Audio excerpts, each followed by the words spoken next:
Welcome to CaseWare QuickVids. In this video, we will demonstrate how to enter time and expenses in Time on the Go.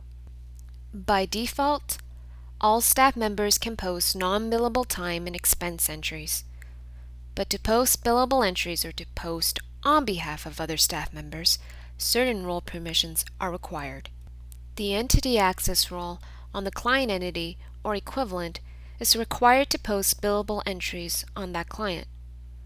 The staff admin role, or equivalent, is required to post entries for other staff members. Entering time and expenses follow a similar procedure. For this demonstration, I will be entering time, while making a reference to the procedure for entering expenses. Let's begin. To enter time or expenses, navigate to the time or expense sheet respectively. You can choose to do this from the Quick Menu button, or from the Time or Expense app.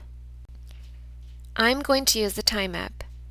If you're an admin, select the staff member for whom you'd like to enter a time or expense entry. Otherwise, the default staff will be you, and your name will appear in the staff field. As you can see, I can post a time entry for Arlene Smith. But instead, I'll post under my own login, Gary Adams. Click on the Information button within the field to view staff details. Now, select the date for the entry, using the scroll buttons or the Calendar selection menu. Click New. The Time Entry or Expense Entry dialog will pop up. If entering time, select the work code. If you are entering a billable work code, you will have to specify a client entity in the client field. However, if you are entering a non-billable work code, you do not have to specify an entity. I am inputting a billable work code for consulting, where my client was ABC Company. Next, indicate the amount of time and hours spent. For me, it was 3 hours. Include any notes that you may have in the Notes section. Note that if you're entering expenses, the input fields vary.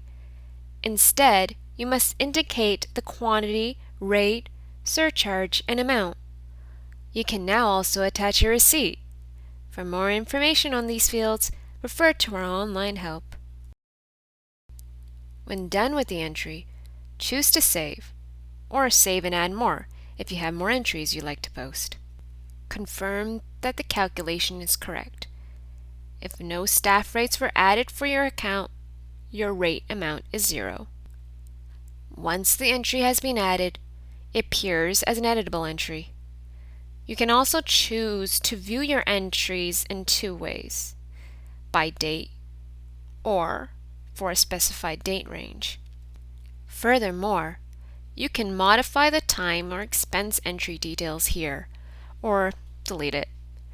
Note that rates and amounts can be overridden in expense entries, but not in time entries. For time entries, the totals for daily, active period, and year to date are automatically updated to reflect the new entry. If you are using CaseWare Time with cloud integration enabled, your time or expense entries will be added to the work in process, with all company documents updated once you click Submit. This concludes the QuickVid on entering time and expenses in Time on the Go. For additional resources, including documentation and online help, see the related links. Thank you for watching CaseWare QuickVids.